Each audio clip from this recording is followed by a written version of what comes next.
Welcome, kings and queens, to another episode of Unapologetic, your number one podcast. This is the show where kings and queens tell their legacies and on. So get ready for the gems to drop and pull up to the table because we're ready.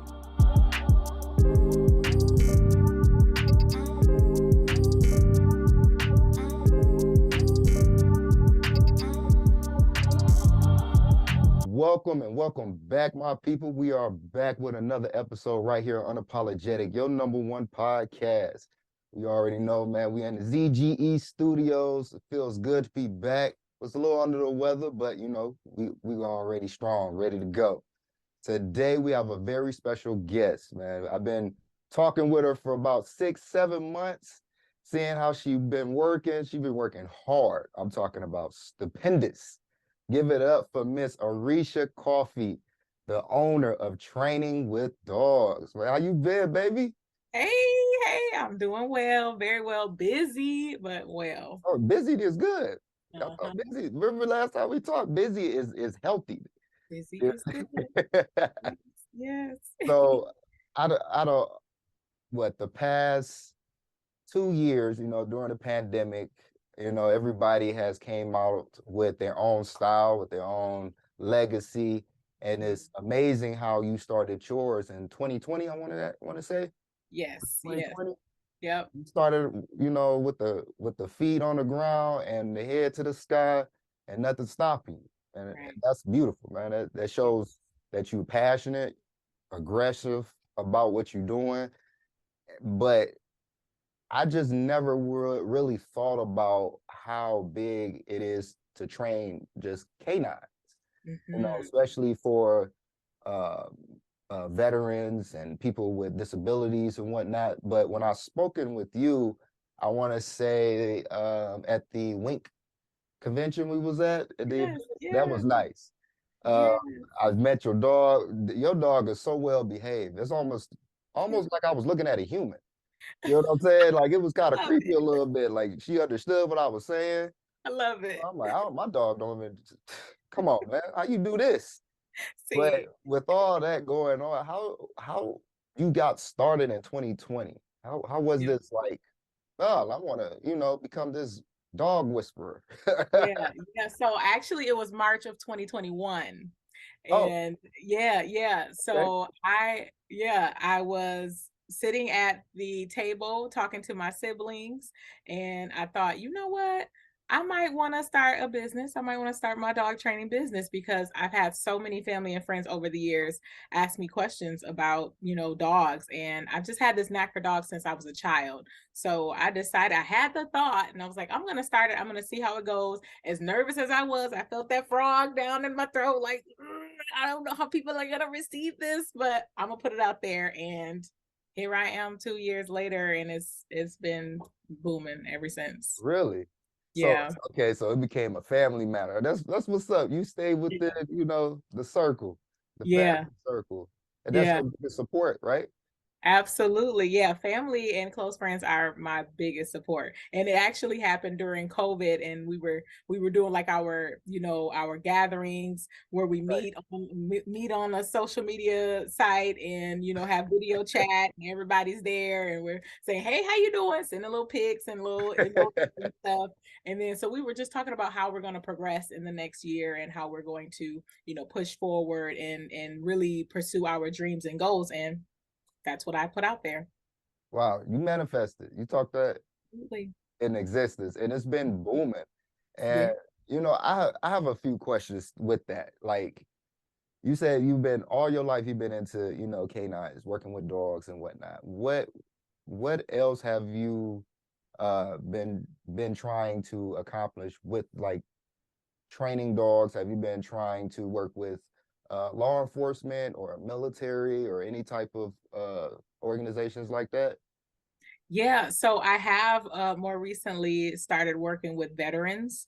And so I have collabed with a canine companion business in Sparta. And I connect with them and they connect me with veterans so that I can help them with their dogs.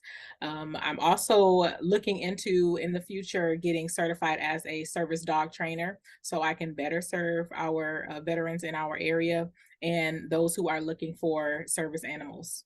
That's dope. Yeah. How would that play into um well, let me rephrase that question. Well, with Sparta, like, do you go there, or they come to you? How was your process with training and helping others with their dogs Yeah. from different parts of, of the state?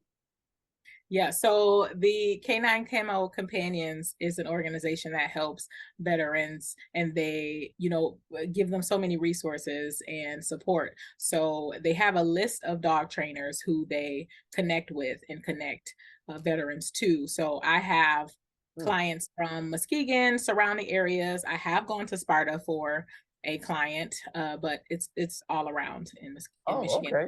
where I So am willing you to still travel. travel to help Hmm. Hmm. accommodate that's beautiful, man. Because I know a lot of, depending on their disability or what they've been through, and transportation is not always their strong suit. Exactly. So that's awesome that would take that trip to give Def them that support, because I love my dog, man.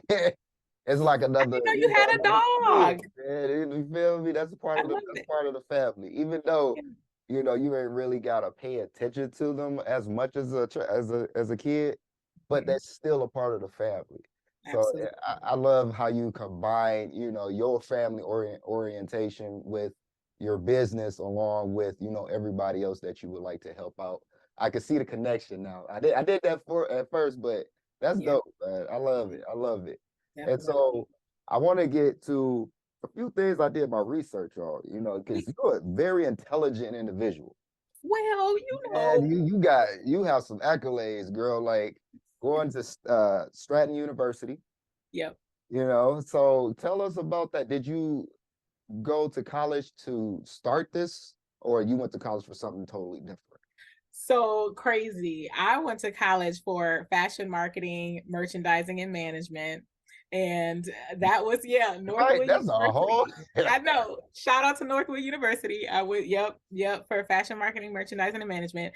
And I took a turn and decided I wanted to pursue singing. So I was a professional background singer for 5 years. So I did not really pursue fashion at all.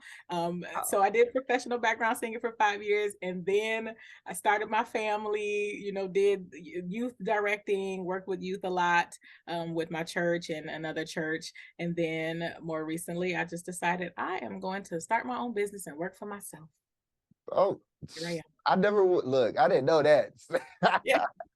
So, okay, can you give us a little background on how you transition from marketing, fashion, and being a singer to Yeah. training with, animals? Yeah. Like, even though you told us that it was a passion when you was a kid, but man, that's a 360. Yeah. Yeah. I was actually just having this conversation with someone yesterday, how difficult it can be when you are somebody who has, multiple gifts and you're like multifaceted. It's difficult to like hone in on one or focus on one. And this is not to toot my own horn because I give all glory to God.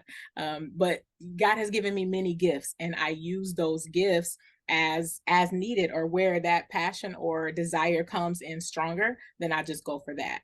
So it can be difficult for someone who has multiple gifts, like where do you start? And so Right. for me, I used where God led me the most. So there was a time where I was into fashion very heavily, and I pursued that.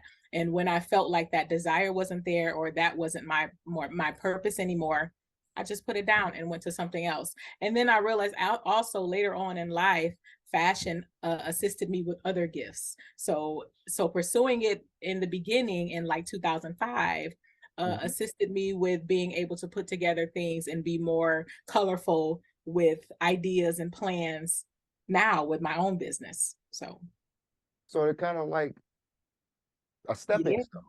exactly. Much, yeah. I mean, Yeah, it's now that you put it in that way, I can see how it corresponds with what you're doing now. But at first, I'm like, this right. ain't what it is. I don't know how to, maybe you was making fashion for dogs. That's what I was thinking. You know what I mean? Like you making dog pajamas, clothes, and whatnot. See, I'm giving you an idea.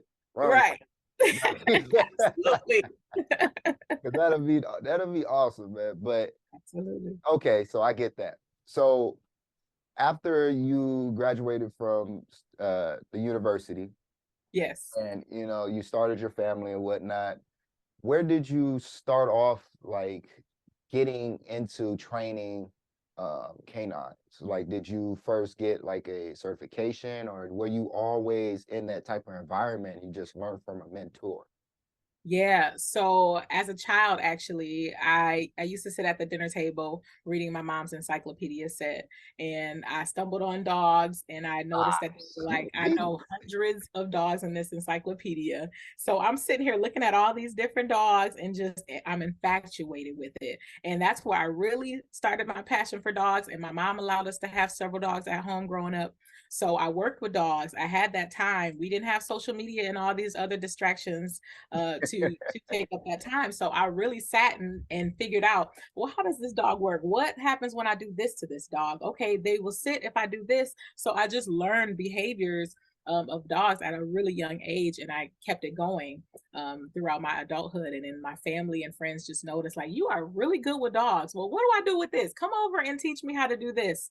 And then, in 2021 of March, I was like, I should just make this a business. So I Right, did get my right. certification in 2021 at Stratford as a canine specialist. And yeah, I did that because I wanted to make sure that I was legit for those who need to see paper, who need to see that I'm legit and I really work and I have this passion for Right. dogs and it's real. That okay. That answered Mhm. my question, but I was about to ask, dang, girl, that's what's up. Yep. So, okay, are you working with just certain breeds, or are you all the way across the board? Because I've talked to certain trainers that have Yeah. told me like they don't work with cane corsos, Okay. bullies, Mhm. uh, German shepherds, or Doberman, anything that's pronounced aggressive. You know what I'm saying? And Mhm. I'm like, why not? It's a dog. I understand they're like people. They each have their own personality. They each need love and care. Blah blah blah. So what makes you different? Like, why doesn't that scare you? So, okay, I look at the psychology of a dog. It's not me focusing on the breed of the dog because a temperament or an intensity of a dog can be in any breed. But we look at the size of a Cane Corso or a Doberman or a Pit Bull because they're so like built, Yeah, stocky, have this great intimidating, stature. People tend to stand off from those dogs versus a Chihuahua or a Pomeranian, the smaller breed. But the smaller breed can have a more intense personality, a more intense approach, a temperament, and the Doberman could be more submissive. But we look at the Doberman and its stature, and then we turn away from that and say, "Yeah, I don't want to work with that." But so I look at more of okay, psychology of the dog. Yeah. that makes sense. Hmm. That really makes sense. And Hmm. so, do you have to always correspond with the laws of the states that you get trained from or get requested to come to? Because I know like certain states are ban certain breeds. So does that kind of like gets in your way? Not at all.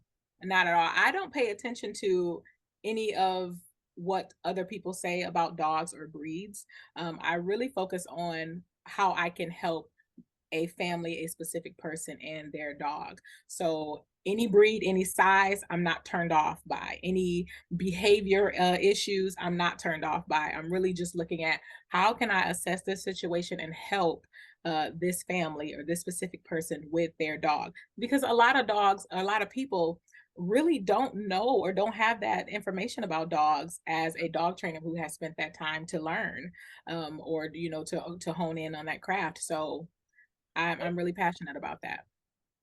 That's crazy. Yeah, Yeah, yeah, that makes sense. That yeah. makes a lot of sense now that I'm learning so much, y'all. I'm Shoot. glad. I'm So, glad. oh man, I might have to join your internship. Yes, I need to join that come because on. when I was reading about it, I'm like, man, this is great because it gives, I want to say, young adults that are into animals. a chance to be in a professional setting and to know how to, work around animals, correspond with the business as a whole, and Absolutely. work on their networking skills because that gives them a chance to, communicate. Especially Hmm. if people are shy. Some kids are shy, but they work Exactly. good with animals. So do you have Exactly. those type of individuals under you? And when did you start this Absolutely. internship program? Yeah, so the internship program I started in January. It's fairly new. Okay. After I won the pitch competition, the Black Wall Street Mind Your Black Owned Business pitch competition. After I won Congratulations. first place, thank Yeah. I was there you. too, y'all. Just to let y'all know. It Yes, was dope. yes, yes. So with the winnings, I wanted to create an internship program for youth in our community. And those youth can walk alongside me, ages 15 to 21, walk alongside me and learn the dog training trade, learn how to be an entrepreneur, and just really work with dogs. So I'm real passionate about helping youth because if you think about if we all as adults had someone to really push us in our passions and purpose, man, we would be so much further in life. Oh yeah. So I'm I really agree with happy that one to wholeheartedly. provide that. Wholeheartedly. And Yeah. so what has been like, even though it's just starting in January, so far, Yeah. what have you liked or disliked about the program? You know what I'm saying? Like Yeah. some of the Yeah. I can't say that I dislike. Well, yes, I do. I dislike that I'm not getting more youth involved. So I reached out to the high schools, I've sent emails, I've spread it out on social media, but I'm not getting as many youth as I expected to get. So that would be a con for me. But okay, the pros are, man, working with youth, helping them if they have inexperience with socializing, communicating, I'm thrusting them forward. So actually, my intern now is Liz. Shout out to Liz, my intern now. She is great, but she communicates and tells me like, I'm shy, I don't want to say these things, but I push her forward anyway. I'm like, girl, you have to learn this, you have to do this. We're going to this training, I'm going to give you the clipboard, I want you to ask these questions, and then we practice beforehand. So she gets the practice, she gets to work with dogs, but also work on her communication skills, her socialization, and right. different dogs, different breeds, learning the trade of dog training and business, all of those things.